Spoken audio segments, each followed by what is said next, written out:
We were doing already frequency response of amplifiers. Today we start with the first of the most important device of analog, which is an operational amplifier nicknamed, short named OPAMP. We want to talk about, of course I will show you a little later. This is a figure which I am showing you, which is a sketch for two stage OPAMP. There is a possibility of third stage in real OPAMPs, which is right now put dotted one. Okay.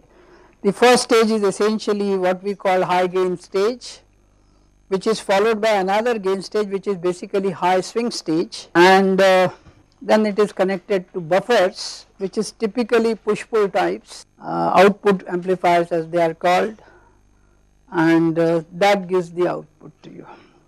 Most op-amps used are single ended. What does that mean? The output is only at one output, there are no differential two outputs. Okay. But let us say if you wish to have two outputs, there are possibilities, then I will show you one circuit which does that. Okay. So a CMOS op-amp, which is either double ended or single ended, normally if it is double ended you use current biasing, current source biasing, and if you are using single ended op-amp, normally it is current mirrored biasing. Okay. Normally it is not necessary, you can do any kinds of biasing, but normally it is done through current mirrors. This normal word should be taken seriously because not every circuit uses exactly the way I say, individual requirements may push you to some other ones. Okay. So this is typically what we want to know. So what is the first stage, second stage and third stage, which allows you to do this kind of features, high gain followed by high swings, and then finally the buffer out. Buffers are always required for driving larger loads, okay, and in the case of MOS circuits 99.99 they will be capacity loads.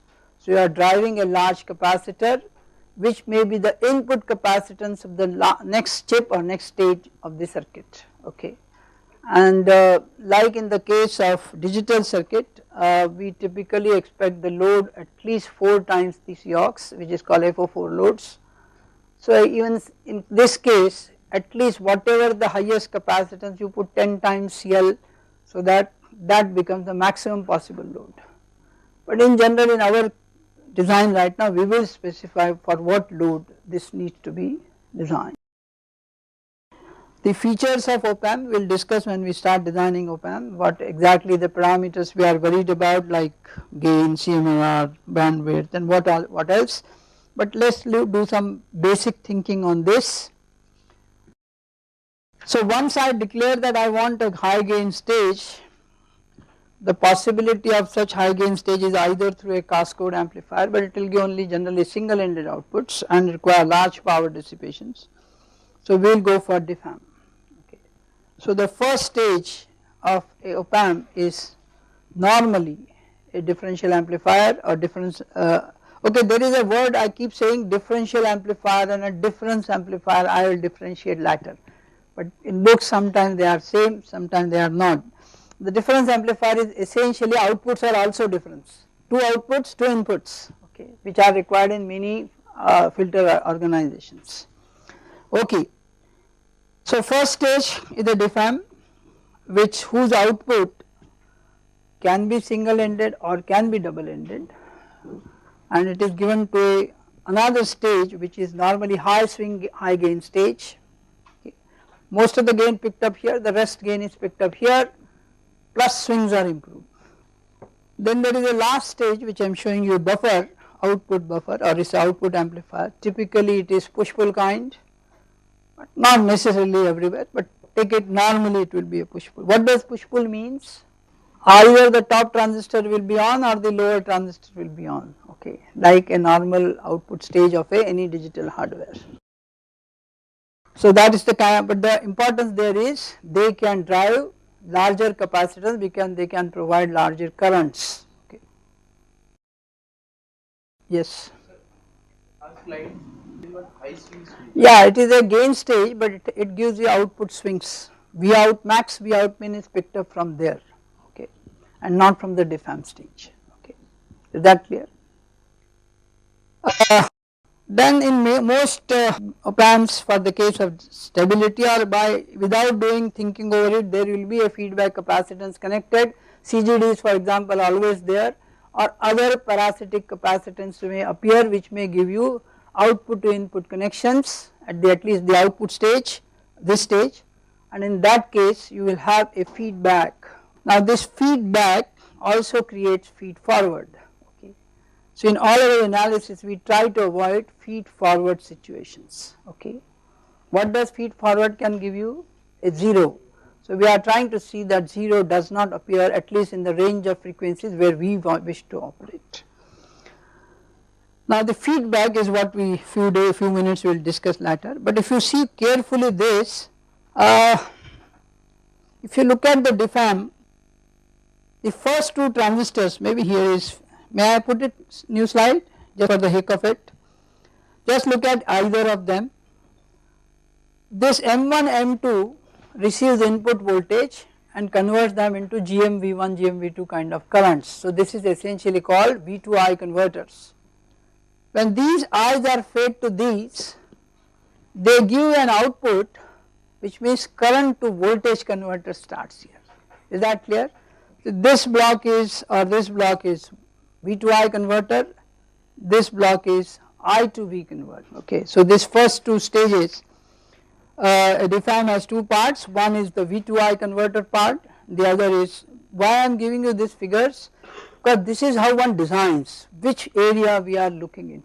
Okay. So the first part is converter from V to I, the other I to V, which together makes a DFAM, followed by a gain stage like shown here or shown here.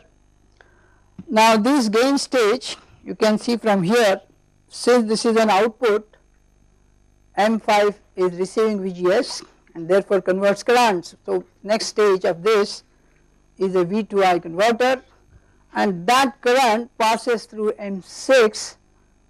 So this will then give you I to V converter at this output. Okay. So a typical op-amp, two-stage op-amp has two V to I and two I to V converters. Okay. Is that point clear? This is only a statement, nothing very big, just to tell you how fundamentally one should look the circuit from inside. Is that okay? So first is V to I, then I to V, then V to I, and then I to V. This is a two-stage op-amp. The two possible, of course there are many more, but these are the two most popular ones which are used in op-amp designs. This is a double-ended output and this is a single-ended output. So in this is your DFAM. Now since it is not diode connected, so normally current is not mirrored, actually you apply through VB another transistor and create ISS, and you also bias this VBB, these to make it current sources. Okay. So adjust W by L of the last transistor to suit this currents which is going to go down. Is that not the other way? The VB and W by L of this is so adjusted that the currents which I am receiving from the current source are essentially received at the ISS which you want to use as a design spec. Okay. So since this is from where VB I can create voltage reference, preferably if you want a very nice stable reference, band gap reference or at least VT references. You can see it is a double ended, so one output is taken here, one output is taken here, and then you have two single stage output stages which is essentially the same one which is in the single end also. So I can create a VO1 and VO2, and if I choose M5 M6 not identical, I will have VO2 separate from VO1s. Is that clear? So I have a double ended output of my choice which is proportional to input voltage Vin. Is that clear?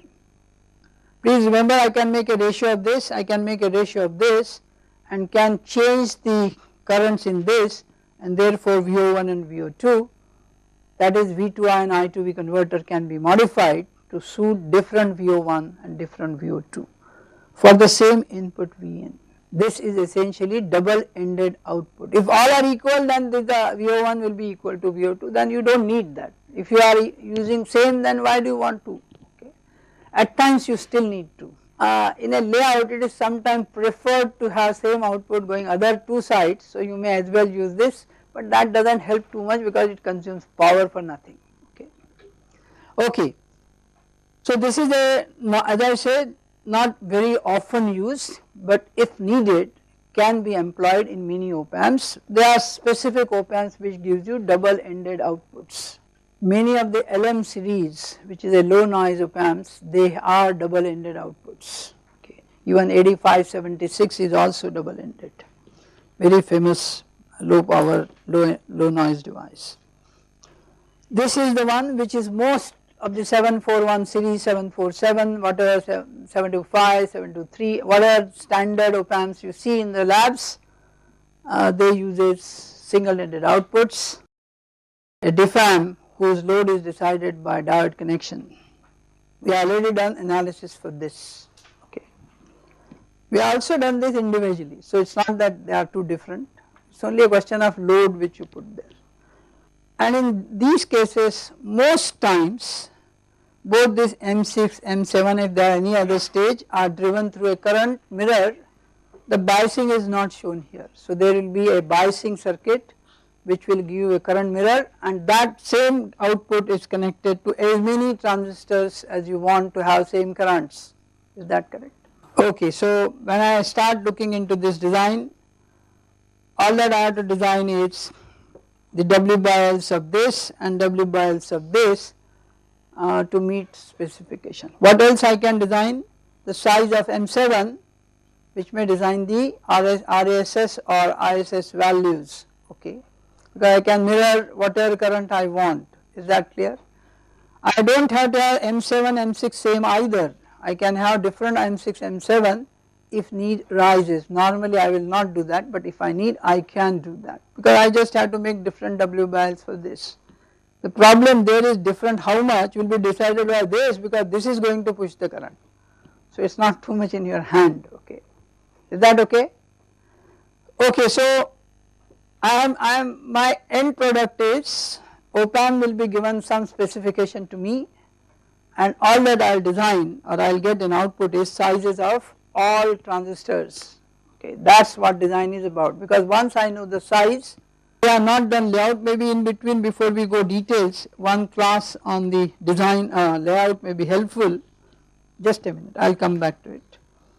A typical transistor I already said, this is a black line which is, think it is red or pink, is a gate. This is a green line which is diffusion, this is source drain gate. This is essentially what you are doing.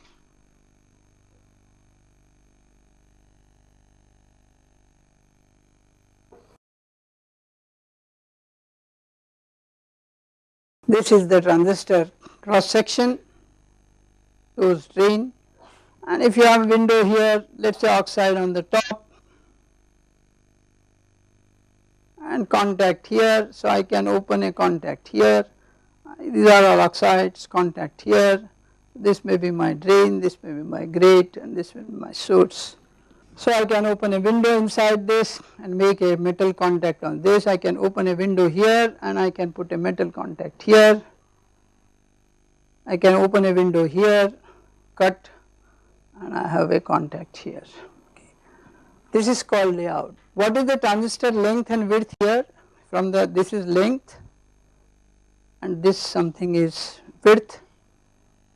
So what do you show here? Which is your length and which is your width? Obviously the poly thickness is your length and poly width on this diffusion widths are essentially your width of transistor. So this is essentially this is what I design from circuit, and once I give you designs, they transfer it on the silicon to create this actual structures. So my game at the end for any designer is to create patterns, that is what all that we are going to do at the end. So what do I need? Lengths and widths. If you give me this, I will be able to draw the correct sizes of transistors, and if that is so, I believe that the technology people can translate what I said on silicon, and therefore the performance should actually be as values of W by L I have chosen. If it does not, I will tweak something and come back once again, that is called turnaround. Okay. So this please remember, so as a designer our output is only sizes, okay, some specification, electrical specification given, using all that circuit analysis we should arrive at sizes and of course connections, because two transistors how will we connect them, how many points will go on a single node. So this is another connectivity problem which is interconnects. So all that we design is the W by L for transistors and possible interconnections of thickness and widths, because that will decide R and C for the circuit. So these are all that we design as from a designer's point of view. Technology people pick up this mask and actually print one by one, and typical process is around 24 masks for a standard CMOS. If you want extra anything else, you thought I should do another mask. It may go as high as 32 masks in some cases. Each mask cost hell of a means millions and dollars. So don't just say I could put another window and do something, because that may cost. The profit to expenses is ratio which people calculate. In DRAM they may do that extra also, because DRAMs will be sold in millions. Same way they may do it in microprocessor, because they are off shelf, any number are sold, okay. But if you say some specific chip, they will be sold hundreds, or a company only will buy that much, or 1000, 2000, then you can't put extra money, okay. So vendor will decide what will do, okay. So is that clear? As a designer my job is only to get sizes, okay. Interconnects I believe I can independently handle, though it is not very easy, that is becoming the worst part right now. But for the sake of NLR right now I say okay, I am interested right now only in W by Ls of the all transistor which I see, and if I put their values I can create this, and if I create this I believe that technology people will be able to translate into a actual silicon chip. That is the output from us transferred to actual circuits. Is that clear?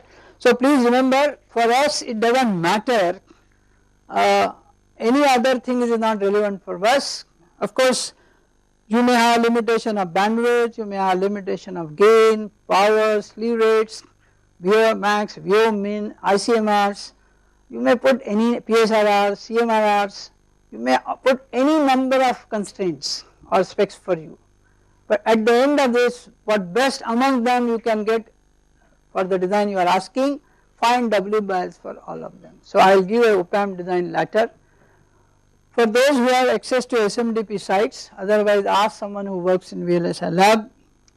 There is already an OPAMP design sitting on my SMDP site under one course which I did from at Goa, IEP is called.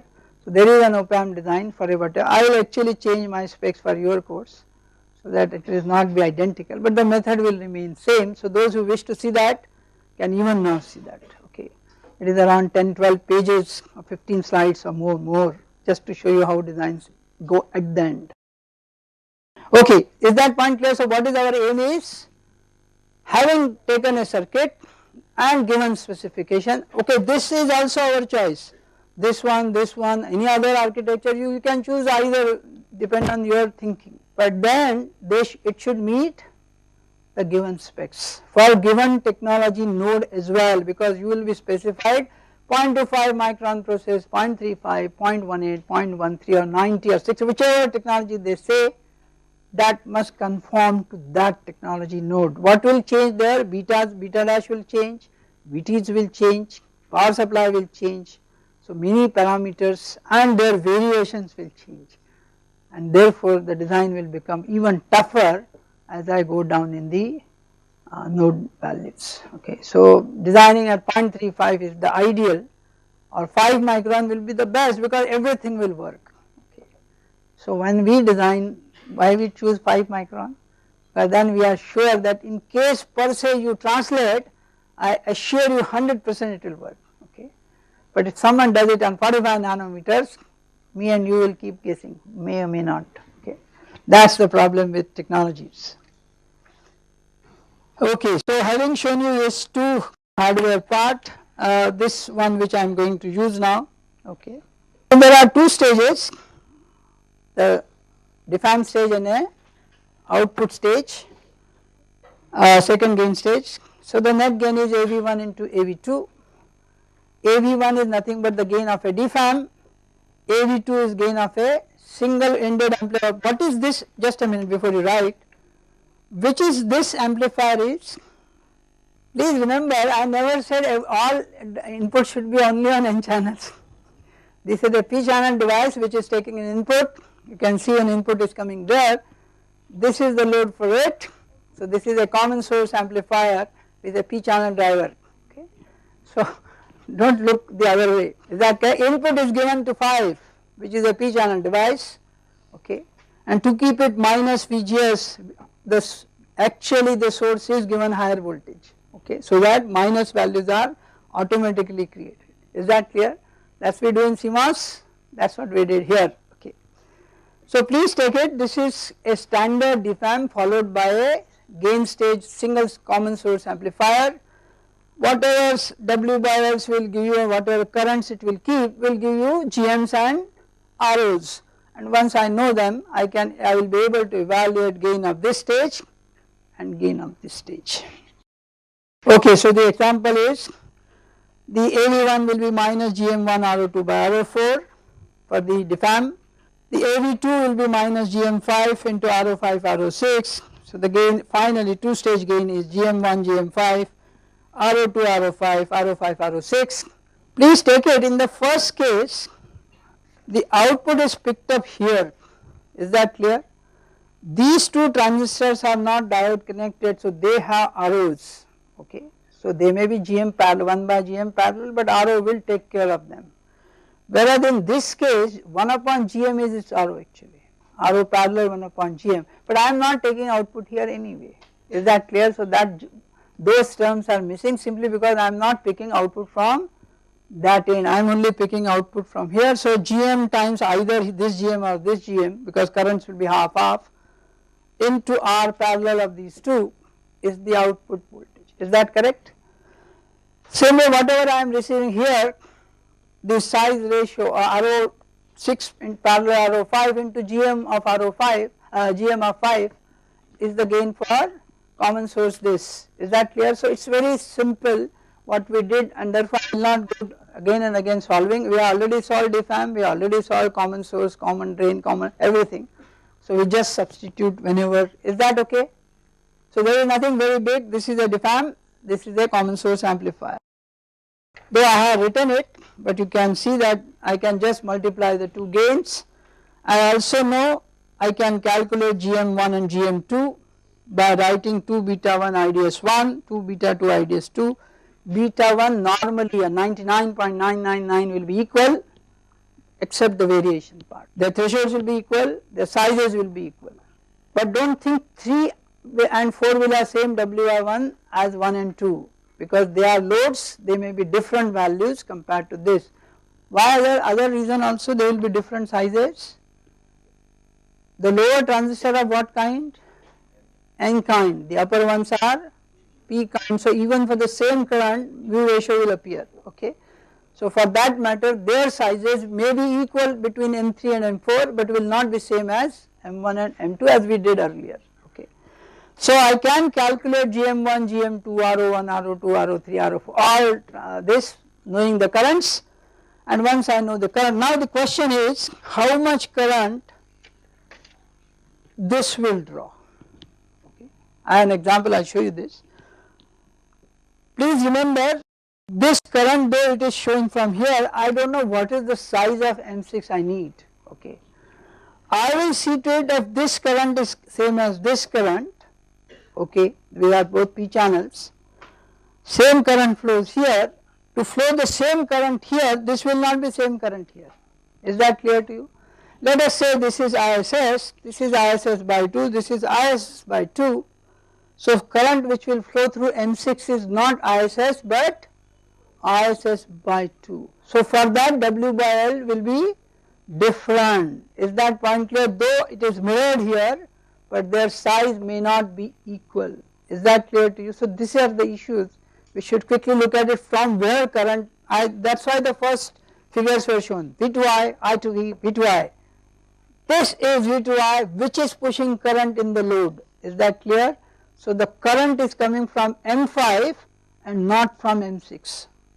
Is that clear to you? Yes. You can see from it why it should have, because if these two values are very different, which you can, I mean there is no physical problems. The problem with this, the current which it will draw and current which it will able to push may not be sufficient then, if it is too high from there. At best this current can be pushed here, okay. Now if that increases too much, then this will not be able to sustain this maximum current. Is that correct? Let us say only ISS goes through, so that till ISS it will happen. But beyond that, I can always increase 4 times, 8 times, 20 times, then the currents cannot be overall be actually available to you. So device will not remain, this device may go out of saturation. So therefore the best possible solution is run this current into this, which guarantees you both transistors to remain in saturation. Is that clear? These are the tricks. When you do simulation, if you do hopefully some, you realize what happens. You change yourself and figure out what has happened, okay, and that is the trick. Yes, it will, it will. Please take it, this is this gate and this is the source. This value can always be equal to this if the currents are same. If this current and this current are same, these values will be always equal. So that is why I am saying I am sizing that way. I am exactly telling you this, I is equal to beta by 2 W by L VGS minus, I am keeping things fixed so that I can push the same current. Is that clear? Phi 01 is essentially not an, this is divided by these, this is a ratio, this is an AC current, you do not confuse between ACs and DCs. Is that clear? The first part was the DC biasing situation, now I am talking of AC current. Please get this two lobes differently working, okay. Okay. So I did similar expressions, I figured out, I can just tell you, we are just running the jokes what we have done.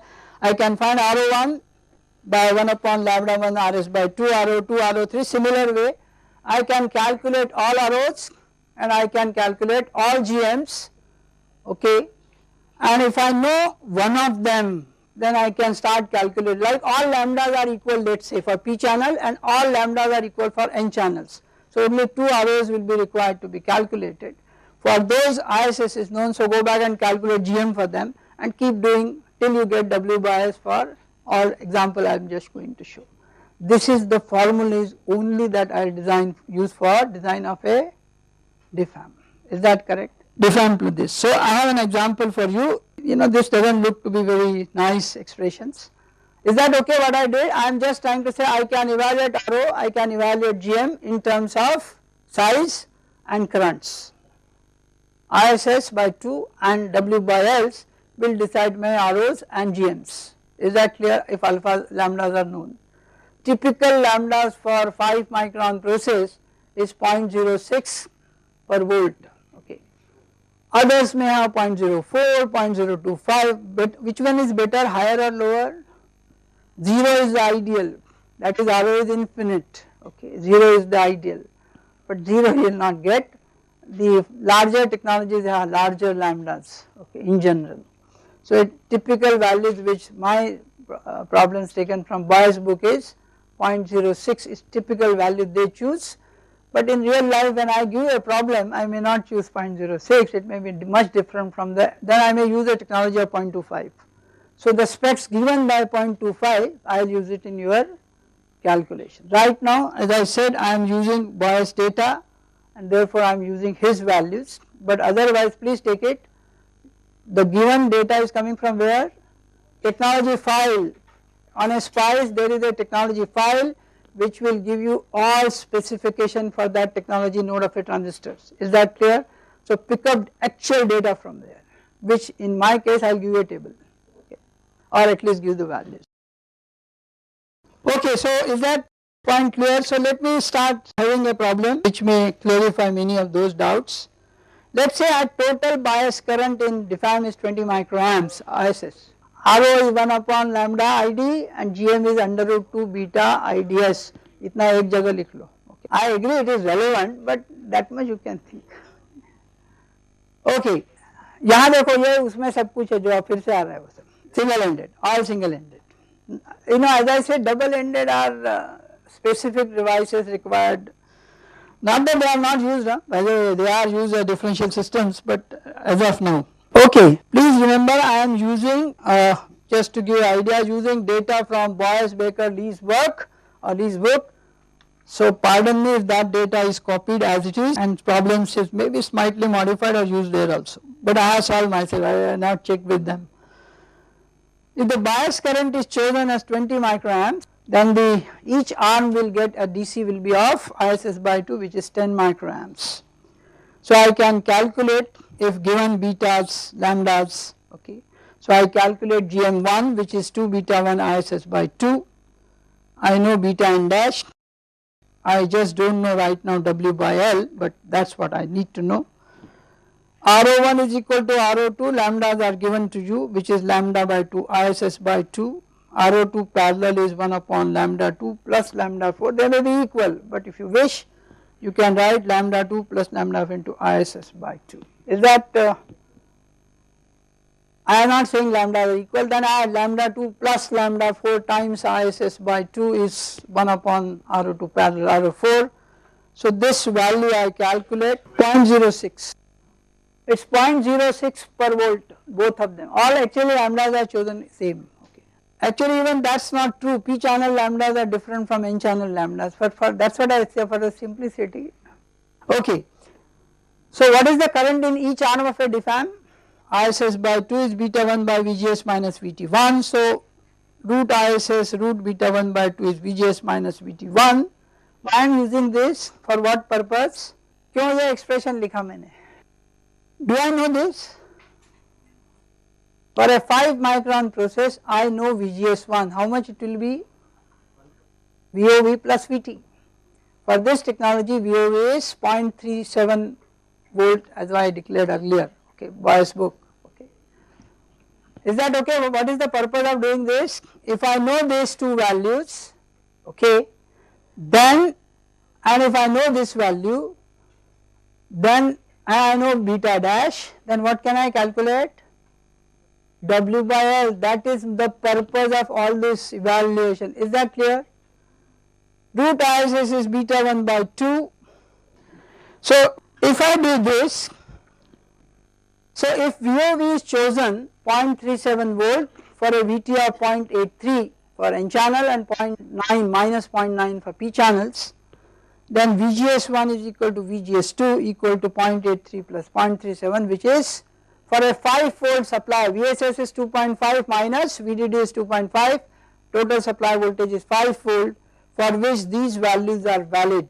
So I get VGS1 equal to 1.2, ISS is 20 microamp, each is a half current, and if you solve this, that becomes W by Ln is equal to 15 by 5, and by same argument, same current going up, I will have to calculate VGS3 and VGS4 from where? Instead of 0.83 use 0.9, okay, because I still believe excess voltage is same for both N channel and P channels. So if I know VGS1, VGS2, VGS3, VGS4, I will be able to evaluate W by L of 1, 2 and for N channel as well as for 3 and 4 for the P channels. Please, I have already said whenever I calculate W by L's, I neglect all 1 by lambda VDS terms, okay. But when I calculate RO, I actually use it because otherwise RO becomes infinite, okay. So all calculations of W by L's and GMs, you may forget about 1 plus lambda VDS term, okay. But whenever you will calculate RO, that time do not neglect lambda because that will create havoc for you, okay. Okay, so I know these values. Now to find an open loop gain, what is the open loop gain? The first stage GM1 RO2 parallel RO4 is the first stage, GM6 RO6 5 and 6 not 5, what is that name? 5 and 6, RO5 parallel RO6 is the GM6 5 times that is the gain for the second stage. So this is GM1, GM5, this is RO2, RO5, RO5, RO6. Substitute the values already I have evaluated, is that correct? So if you substitute this, I did not calculate, but roughly I did some calculations. This is called back of envelope mind calculation. So no envelope, but just by looking at it, ye cut gaya, ye cut gaya. So around, just write down this, typical value which you will get is around 2500. What should be the unit? Volt per volt. It is a voltage amplifier specified properly. Though it does not matter because it is a ratio, but even then do specify which amplifier you are using. So give a unit V by V. Now why this whole game was, is that point clear? I am able to evaluate, and why this L was OL was written, no feedbacks are right now used in any part, therefore it is called open loop gains. Okay. The next part that we will put closed loops now, okay. That is the next thing we want to do. So right now itself I started writing open loop, okay, so that later we do not have to say what is open loop. So I have calculated, is that everyone written? Chaliye. So AL is typically, not exactly, it may be 2490 or 2650, whatever it is. 150 के आसपास इधर उधर है क्योंकि मेरा hand calculation है, just काटा हुआ है, but around that. Okay. Now the game which we want to see very clearly from this expressions of AOL, GM में root ISS है और lambda में ISS ये डिनोमिनेटर में. सो जब lambda times RO GM times RO आता है तो प्रोपोर्शनली 1/IS है उसके ऊपर, 2 स्टेज के लिए स्क्वायर हो रहा है वो. सो वी से open loop stage gain for a 2 stage amplifier OPAMP is essentially inversely proportional to ISS. Is that correct? This is a feature which you should use for your designs. Is that clear? What is the feature I got? Why did all this calculation? I figured out if I reduce the current by 10, okay, what I will achieve? Low power, fantastic. 2 things I may lose I may improve bandwidth also, okay, I may lose bandwidth also, but I may get gain higher. Another thing I may hurt is that I will see the slew rate, it will not charge faster, okay. So, but if I want very high slew rate, I want higher bandwidth, I will increase GM, that means I increase ISS, but I will lose the gain, because gain and bandwidth will go opposite. Is that clear to you? So this is what designers do, which one you have to cater to, okay, and how much closer you can come from either side. So I wrote again, hence the increase of ISS may improve bandwidth but decrease AOL or vice versa. Please remember, in real life we are not just worried about these values, but we want that these values remain constant, okay. For what variations? Process variation, temperature variations, and even power supply variations. So if any variation in power supply appears, currents will change, any variation in W bias or process parameters change, currents will change, and in any time temperature changes, so are the currents change. So our worry is, we do not want gain to vary with any such environmental or design related variations. This word that they should be very low sensitivity for them essentially means system should have some mechanism which actually monitors the change and corresponding proportional something it returns to input which corrects it either way. If it is increasing it should decrease, if it is decreasing it should increase. Such a system which we do is called feedback systems. Is that clear? So why feedback? Because these are not constant values. In our assumption right now we assume everything 5 volt remains same, W bars are same, everything is same. Between M1 M2 itself they will not be same, okay. And if there is plus 5%, minus 5%, you have 10% variation, okay, which is possible. Okay. This may not be possible, this may not happen on your layouts because that is the screen, graphic does very well, okay. But when it goes to silicon, the lithography technique does not allow everything as good, okay. Okay. So we wish to visit, before we go to the OPAMP design, that since I want a stable gain, stable everything, I like to quickly look into a little bit of feedback which I did in second year, many of you might have done it. Many of you still remember better than what I know, many of you never wanted to know, so learn now, either way. So let us refresh ourselves from the feedback, because we know feedback and stability are related. Obviously this word is true that one kind of feedback may actually spoil the stability, the other may actually stabilize. So all our tricks is to see that the one which stabilizes always remains, and in some other case, that is the joke every designer analog says, if I am designing an amplifier it oscillates, if I am designing an oscillator it amplifies. So okay, so the trick is the amplifier must work as an amplifier and the oscillator must oscillate at a frequency, okay, and the issues are always the opposite. Okay, when you design a oscillator you want something happen and suddenly damping starts, okay. So what will happen? Same way amplifier, you think everything should be okay, then it starts giving outputs like this. So the worries are very important in design, and these should be understood from the basic perspective of feedbacks. Okay, so let us look at feedback once again. Typical feedback system is shown here. As I say, this is only a precursor to what we are actually looking for, but I am just going quickly through the basic feedback theory which will make us understand why we are doing something.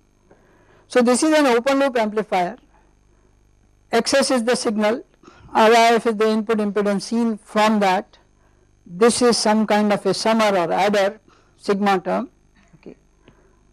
The impedance seen by the open loop amplifier is Ri and this is an input Xi, output resistance seen inside out to the open loop amplifier is Ro, output is X0 and the impedance seen outside X0 is ROF, which receives essentially some network impedance from beta. The feedback is through a fraction of X0 is returned. Please remember beta is always less than 1, so fraction is returned to the summer, and then XS plus XF will happen depending on the sign, either XS minus XF occurs or XS plus XF occurs depending on the sign of 2 which you receive.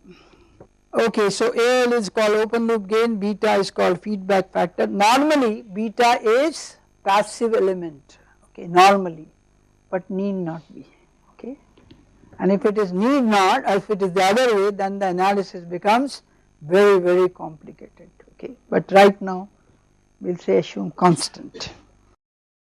So we say X0 is the gain times Xi, Xi is the input to open loop gain amplifier, X0 is the output, so X0 is AOL j omega Xi, AOL j omega Xi is nothing but Xs minus Xf, the way right now signs are shown. Xi is therefore Xs minus Xf, because of this I wrote this, and Xf is nothing but beta times X0. So X0 is AOL Xs minus AOL beta X0.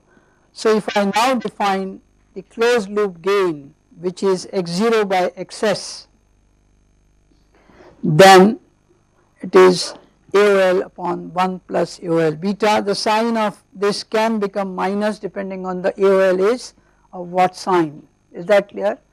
AOL is negative, it will become 1 minus A beta, if it is 2 stage it may become 1 plus A beta. So right now I did not want to put a sign, in real life I will put a minus or plus as it appears, okay.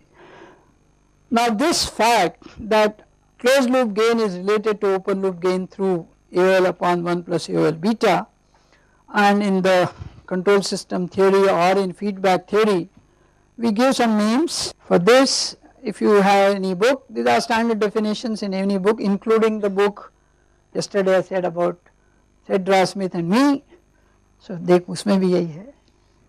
AL is the open loop gain, this is called mixing area, this is called sampling area. So you sample the output, return to input to mixing. So AL is gain without feedback, ACL is the closed loop gain with feedback, and we define a term AL beta as the loop gain, okay, as the loop gain. Also it is called return ratio, some books like Gray and Mayer's book use it return ratio, Okay, so if you are per se, Raj happens to see the Gray and Myers book, वो बोला loop gain नहीं बोले वो लोग, इसलिए बोला return ratio. Bode also use the word return ratio, not the loop gain. Okay, so essentially the 1 plus A beta actually decides the feedback available to you, okay, because AL is the open loop gain and this is additional term which is coming, so it is deciding the part coming from feedback, okay. These are definitions. If you see the expressions, everyone has, these are standard, and as I say, at least the 4th year students who have taken my course second year, this slide I actually copied from that. You can see this number appearing here. Okay. Is that okay? What is amount of feedback? 1 upon A beta decide how much you are away from AO. If open loop is AOL, that is the term which is changing the gain by putting 1 plus A beta. So if that is larger, AOL will be, net gain is smaller, if it is smaller that is higher, but it will never reach AOL anyway, okay, unless beta is removed. If let us say the loop gain A beta is greater than 1, then AOL cancels or AOA cancels and we see closed loop gain is 1 upon beta. Is this good or bad? It is very good because beta is a passive network, okay, which is relatively can be kept constant, okay. So if you have a feedback and your gains are loop gains are higher, then you are safer because your feedback is very much stable, okay. So worry in all this calculation is we always assume beta gain, once you do this it is constant. No, actually beta itself may vary, okay. Beta resistor है, वो भी temperature coefficient लेके आ रहा है, okay. But that's how we say R1 upon R1 plus R2. थोड़ा थोड़ा तो कम कर ही दिया मैंने, okay. However, beta is less than 1, then ACL can be greater than 1, and however ACL is A01 plus A beta can change with beta and value and sign of A0, okay.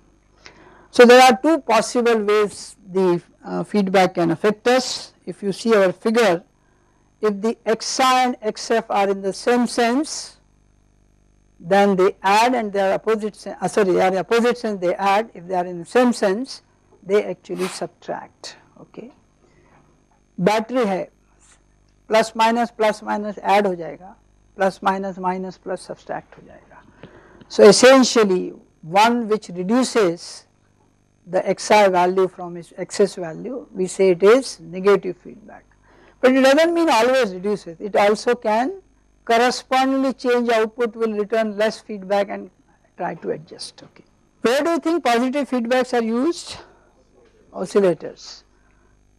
For all amplifiers we prefer negative feedback, and that is what my issue was, that when I design an amplifier I will end up in this, when I design an oscillator I will end up here, okay, because both are functions of some parameters, one may dominate over other and you forgot to train them well. So okay, so basic idea is to design a negative feedback circuit. Just for the heck of completeness, if you have a negative feedback, what essentially we gain in an amplifier. Is that okay everyone? This is standard.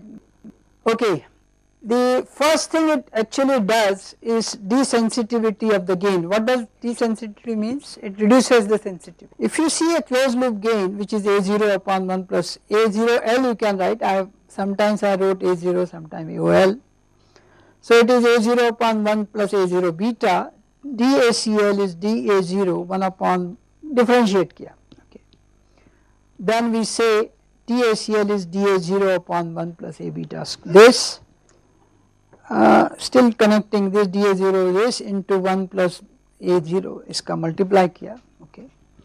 So this essentially give me DA0 by A0 is equal to 1 upon A0 beta DACL by ACL. So you can see any change in A0 will be reduced by 1 plus A beta for the closed loop system. So you are desensitized. The change in A0 is now reduced in the ACL system by as much as 1 upon 1 plus A beta. So this is called desensitivity parameter or factor. So any percentage change in A0 Please remember this is the standard technique of showing sensitivities. dA0 by dy by y equal to dx by x, uska relation do. Percentage in this, percentage change in how much, okay.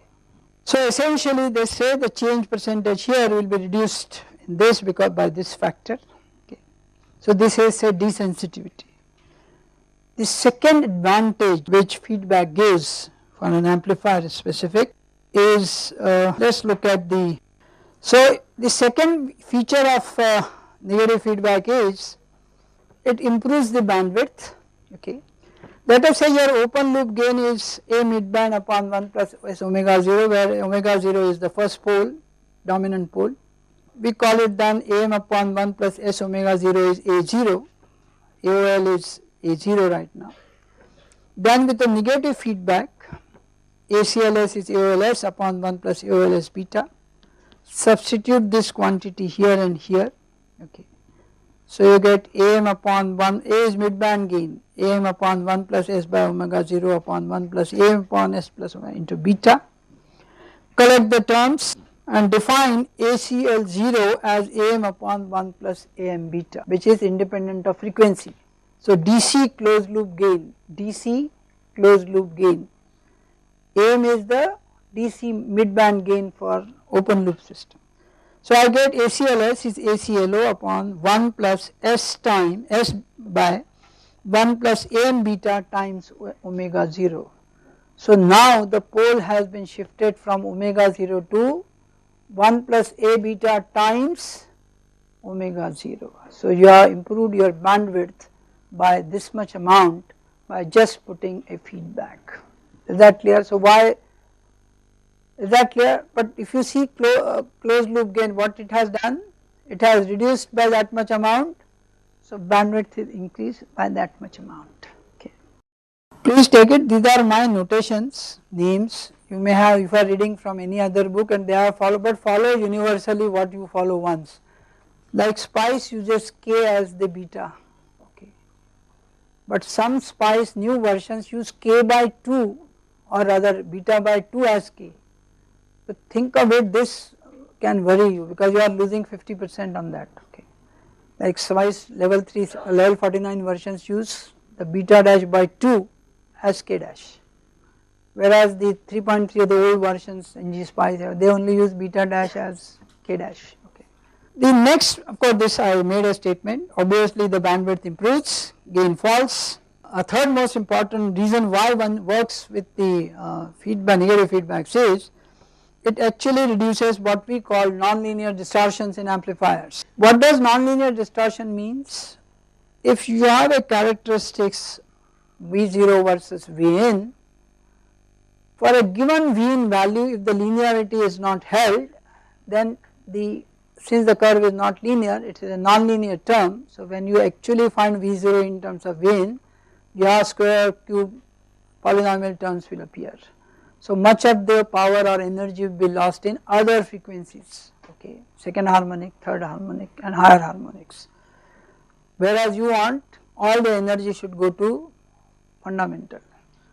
So that means larger the slope change, more and more energy is being lost, that is V0 is not getting at that fundamental frequency exactly transferring from Vn, okay. That is called harmonic distortion. The third harmonic distortion is the worst among all because that phases in exactly with the first ones. So it gives huge interference. So in RF design or any other designs the worry is THD, okay. But that we will see later. So let us say this is the kind of characteristics without feedback, and in this range V0 Vn is linear. Beyond this of course it changes the slope, it may actually fall further. So these are nonlinear terms, so any input here or here with this slope will give you second and third or fourth harmonics.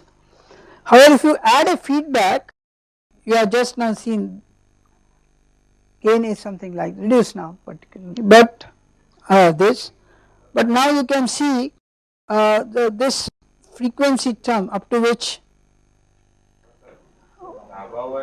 oh sorry that is what I was saying, how it is opposite, okay. No, yeah, that's fine. Okay.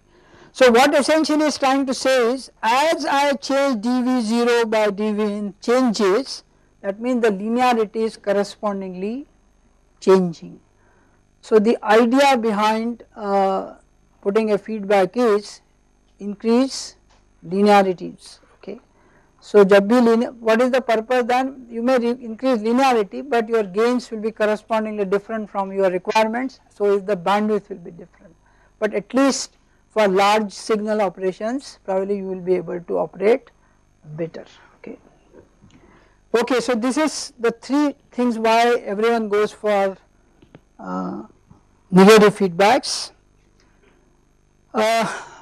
So from where the in our OPAMPs or anywhere from where or any amplifier where the feedback is coming in a transistor, normal transistor, if common source for example is there, where which is the feedback which is coming from? CGD, okay, CGD, D is the output node, G is the input node. So the capacitance between gate and drain essentially is always available to you as a feedback factor. Okay. So irrespective whether you put any external C there, CGD is always going to put you in negative feedback system. Okay. And if that happens, that is why systems have lower bandwidth we have calculated with CGDs, but it is relatively will be stable operations. Want more stability, that C will build actually increase, but doing that what else we will lose, we will see that, that is our designs. Okay. So we want to use this before we quit for the day. Here is something which you should know. There are the two terms we use in feedbacks or any Bode system of frequency response. We call those terms as gain margin and phase margins. Okay, these are most important parameters in design. We will be specified phase margin for an amplifier, okay, or if not specified, as a designer you will have to choose it, how much I should have. Should I have a 45-degree phase margin, 50-degree phase margin, 55-degree phase margin, or 65 or 80 or 90, okay. You may choose either of the phase margins.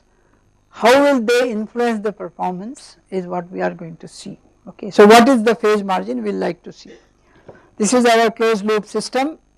The closed loop gain is As upon 1 minus As beta S, and as I said we define the local loop gain as As beta S.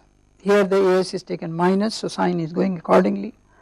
There is a standard criteria which is called Barkhausen criteria for oscillations or non-instability, which says Aj omega 0 into beta j omega 0, which is Lj omega 0, should be less than 1, magnitude wise should be less than 1 for stability, where omega 0 is the frequency at which the loop gain phase is 0.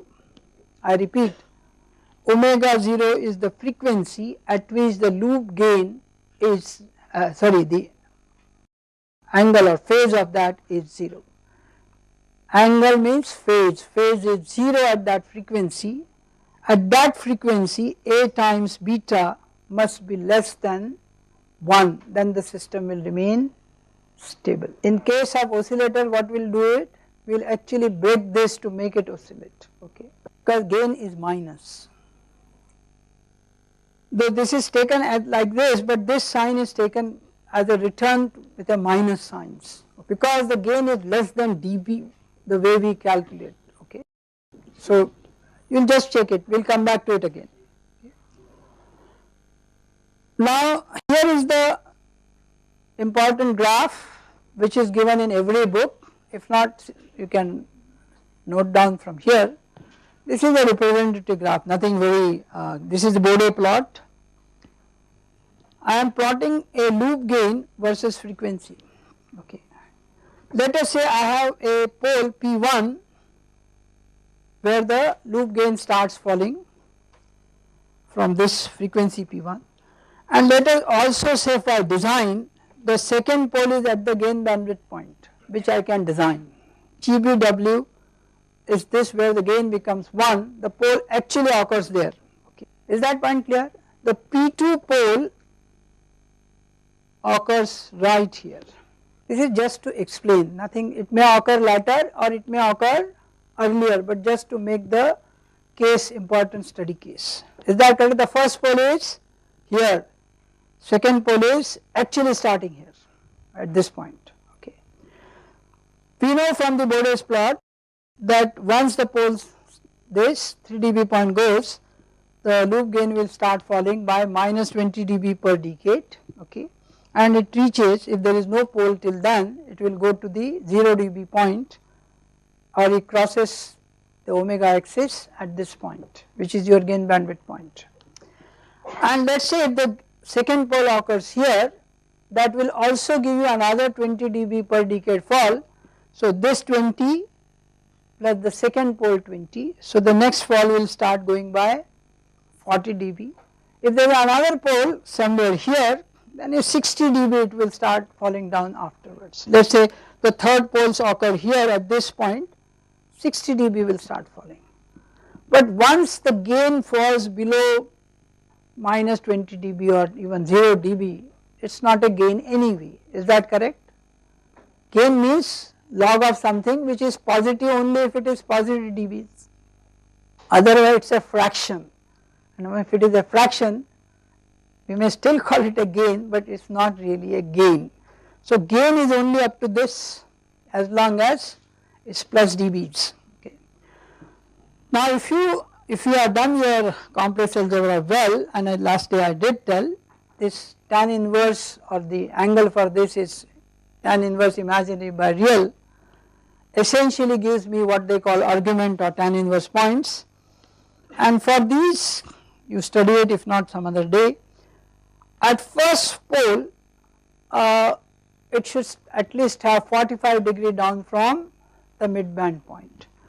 Mid-band point starts 180 degree because that is how the loop gain starts. Okay, so from 180 at the pole it should have gone to 45 degree down because the slope is 45 degree per decade. Why 45? Tan inverse 1 is 45, so that is a 45 degree. So from 180 it goes to 135 at the pole position, 45 degree down per decade assuming, okay, at the pole, and it continues to fall by 45 degree per decade as the frequency increases. But since there is no pole ahead, then below this, after this total of j, 1j is over 90 degree, the phase will become constant, and it continues to remain constant, but it wants that at the second pole it should go 45 degree further down. So from this 90 degree it should go to 45 degree. So this 45 degree per decade must cross at 45 degree point at the second pole. Is that clear? So this therefore slope becomes something like this, and this is the point. Please remember these are the points of interest to me. At the pole P2 or at this gain bandwidth point, the phase of loop gain phase is how much? 45 degree. Is that clear? If you increase further this gain 60 dB or 40 dB down, then finally phase will become 0. Okay, phase will become 0. If you further go down, it will actually increase further, minus of that value as if you say. When the oscillation starts, when the output and input becomes in phase, if they are out of phase, they will remain in negative feedback stable situation. What we are trying to see now is if when the gain is 0, you are still in the negative feedback phase, 45 degree you are away from it. Is that correct? Let us say if this point would have occurred here, I do not have figure here somewhere, then what would have happened? The gain would have been positive A0 and your phase now is 0 or other side, which means the signal is now returning phase with the input. Is that correct? Which is the condition of growth, that is instability. So to keep it stable, what is the criteria? When the gain is, loop gain is positive, the phase should not cross 0. So the margin up to which this is available to you is called phase margin. So how much is phase margin with me here? 45 degrees. So 45 degrees the phase margin available. Till that time the gain, you can see from here, beyond this the gain has already crossed 0 and my phase has not gone to 0. Is that correct? Beyond, if this could have gone somewhere here, the gain would have remained positive and phase would have crossed 0, then I would have in phase component in the feedback, in which case the growth would have started. So this is essentially called phase margin. Then at 0 degree phase, if the gain is negative, then you are safer. This is called gain margin. At 0 degree phase, how much you are away from GBW point is it called gain margin. Okay. Right now this is negative, but let us say if you have the opposite side, gain margin will be positive and phase margin will become negative, which means you will have a unstable situations. Is that correct? So in normal case gain margins are not specified because they essentially represent phi m in a way. So we only say as long as phase margin is 45 degree. Why 45 degree is important for me? Why not 30? Even as long as it is anything between 45, I am still safe.